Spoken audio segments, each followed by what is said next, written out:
Mast Cell Activation Syndrome is a syndrome that is difficult to navigate, both for the patient and for the clinician. Hi, I'm Dr. Joyce Knieff. I am a naturopathic doctor practicing in the state of Minnesota, and in the past several years, I've been looking a lot into Mast Cell Activation Syndrome and treating patients with this diagnosis in my clinic. Several months ago, I came out with my first online course named Mastering MCAS, a clinician's guide to Mast Cell Activation Syndrome. And this course was primarily targeted at clinicians who were treating patients who came into their office with Mast Cell Activation Syndrome presenting symptoms.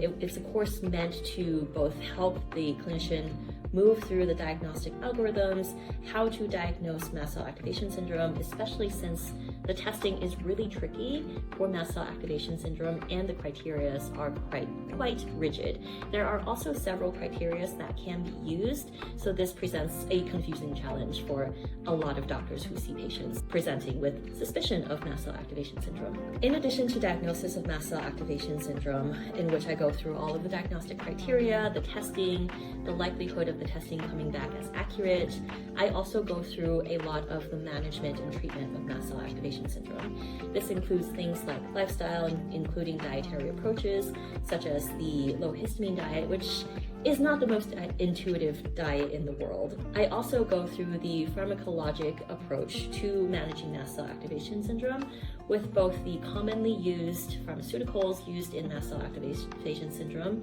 as well as the less commonly used medications that are used in Mast Cell Activation Syndrome.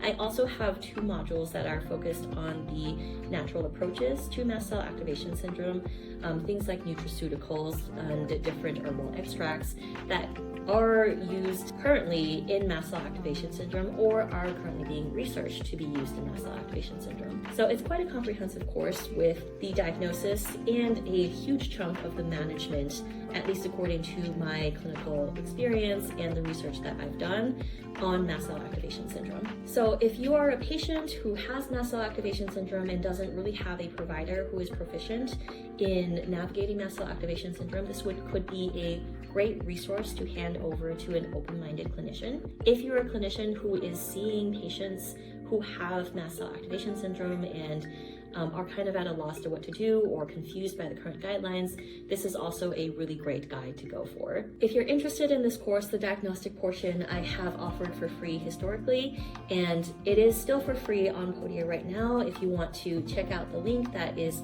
either in the description of this video or on my homepage or bio, that's where you can find it.